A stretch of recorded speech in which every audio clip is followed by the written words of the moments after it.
Yeah, Gemini is a lot of fun.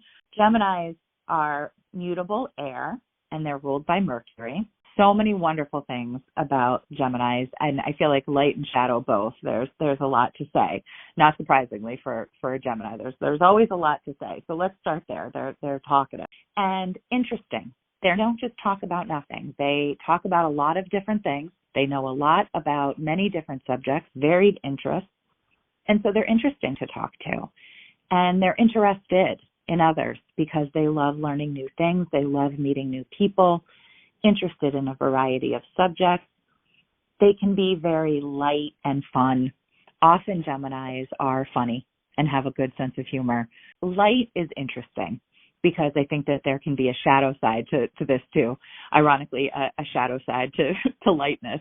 But, it can be almost hard to get a Gemini to be serious or to go too deep with a subject. But on the light side of that manifestation, the good side of that is that they kind of keep things fun. They're a good time. They keep the conversation light. They're good conversationalists. They don't go too deep in a way that might become too intense. They kind of like to skirt around on the surface and have a good time. And I think that sort of connects as well to the youthful energy of Gemini. I know Gemini is a rising sign, and Gemini is really in general, but particularly Gemini is a rising sign. People often look young, and there is sort of something eternally youthful about a Gemini energy. Mm-hmm. What do you think?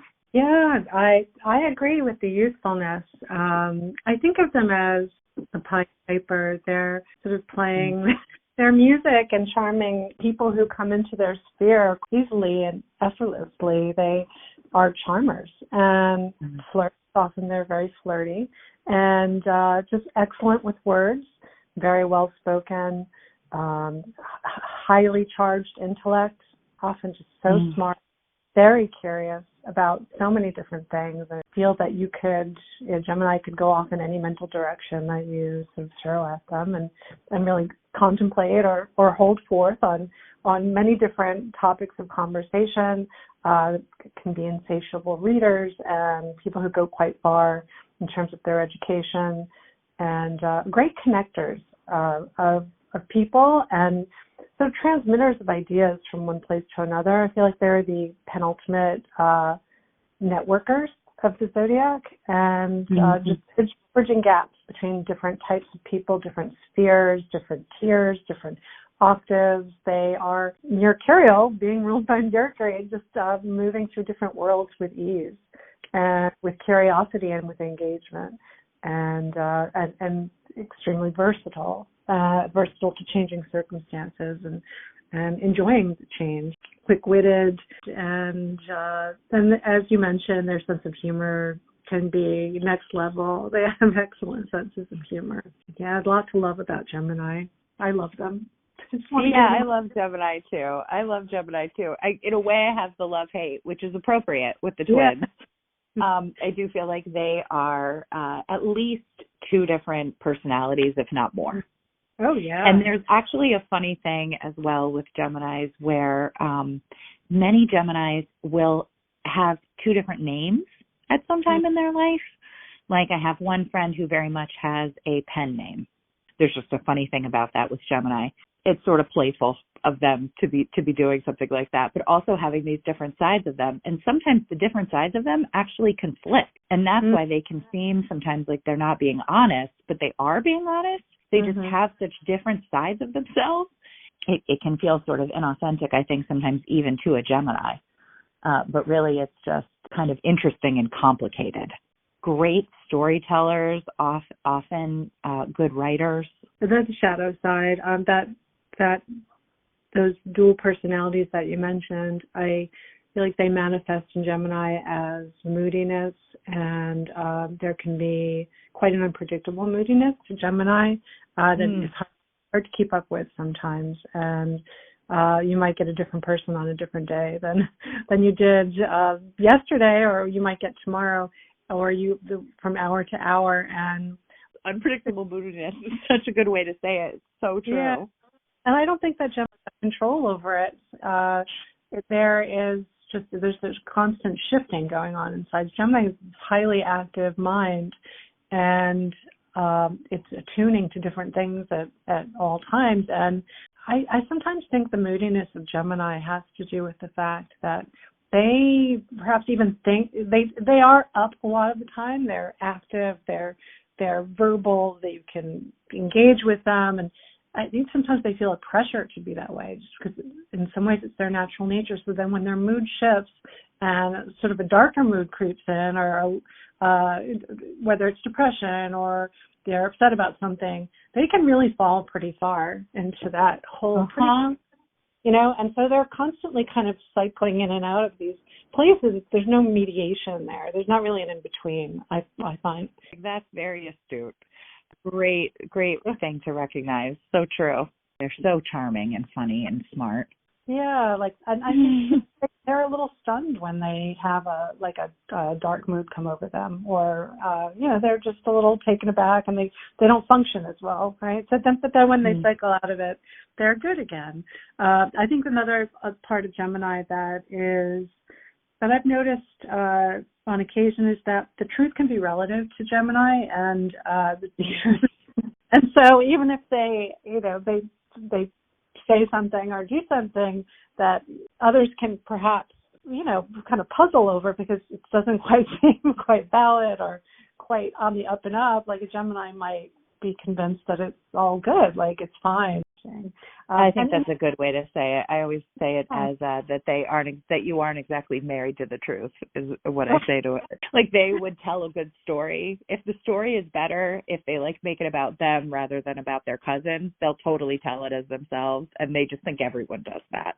Yeah, absolutely. And I think they're always playing too, right? They're playful, playing with the truth, and they're playing with, they're experimental with different ways of different approaches, and they're taking different approaches, and they just need that constant novelty of change, which is totally opposite to Taurus, right? It's completely different. But a Gemini thrives off of that change and novelty, which is, you can see them either as a highlight or a low light. It can work against them. It can work for them, depending on their career, their circumstance, what their aims are. Yeah, absolutely.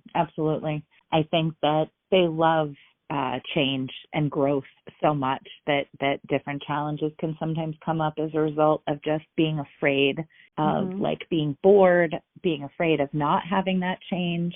They're probably the most likely of the zodiac to experience FOMO, right? Gemini would need to go to the party, and it would be hard for them if there were multiple parties on the same night and they had to miss a few of them because they are so social. And I think that there can be an indecisiveness to Gemini sometimes because they have these different sides of their personality, and they enjoy change so much. They can sometimes struggle to make a decision. Also, I think sometimes because they're so smart, they can tend to have sort of a surface level knowledge of a lot of things, but they can act like an expert anyway because they're so smart and so charming that they can kind of, and also the willingness to bend the truth if needed, that they could get themselves a little tripped up sometimes. They can have a side of them that really needs a lot of time alone, and then a side of them that really needs connection. So it can sort of feel like mixed signals. I love them, but they can be quite hard to figure out sometimes. But they're so smart too, and I think being smart can be being smart could be a part of the shadow side. It's easy and difficult for the people around them to handle someone who's that intelligent. It's not always easy to, I think it can sometimes be hard for Geminis to connect with people because they only connect with, maybe 10% of the population who's sort of as intelligent or just likes things the way that they do. So they have a lot of friends for sure, but they really, really want them and sort of have to work hard to get there a little bit. My note on lowlight is going to just riff off what you just said, because I do have another theory about Gemini with regards to that, but I'll save it for my... Cool. As Gemini, there's so many to choose from in terms of highlights. I think encapsulating all of it for me is liveliness, just their effervescence. Effervescence would be the highlight of Gemini for me. Their bubbliness, that curiosity comes through is just a effervescence that makes situations lighter. They're fun to hang out with. They make situations fun.